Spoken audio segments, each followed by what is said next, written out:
আজকে কথা বলবো ভাগ্য নিয়ে। হুজুর শরীফ কি বলে আর কোরআন শরীফ কি বলে।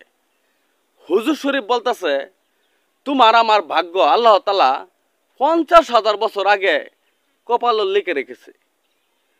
আর কোরআন শরীফ বলতেছে, যতক্ষণ পর্যন্ত তুমি তোমার নিজের ভাগ্য নিজে পরিবর্তন না করো, ততক্ষণ পর্যন্ত আমি আল্লাহ তোমার ভাগ্য পরিবর্তন করি না।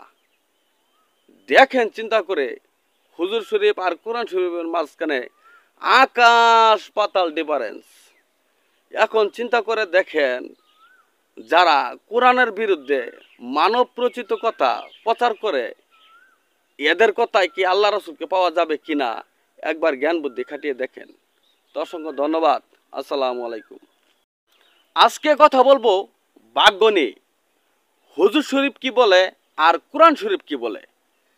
হুজুর শরীফ বলতেছে, তোমার আমার ভাগ্য আল্লাহ তাআলা 50,000 বছর আগে কপাল লিখে রেখেছে। আর কোরআন শরীফ বলতেছে, যতক্ষণ পর্যন্ত তুমি তোমার নিজের ভাগ্য নিজে পরিবর্তন না করো, ততক্ষণ পর্যন্ত আমি আল্লাহ তোমার ভাগ্য পরিবর্তন করি না। দেখেন চিন্তা করে, হুজুর শরীফ আর কোরআন শরীফের মাঝখানে আকাশ পাতাল ডিফারেন্স। এখন চিন্তা করে দেখেন, যারা কোরআনের বিরুদ্ধে মানব প্রচিত কথা প্রচার করে, এদের কথায় কি আল্লাহ রাসূলকে পাওয়া যাবে কিনা একবার জ্ঞান বুদ্ধি খাটিয়ে দেখেন। তো অসংখ্য ধন্যবাদ। আসসালামু আলাইকুম।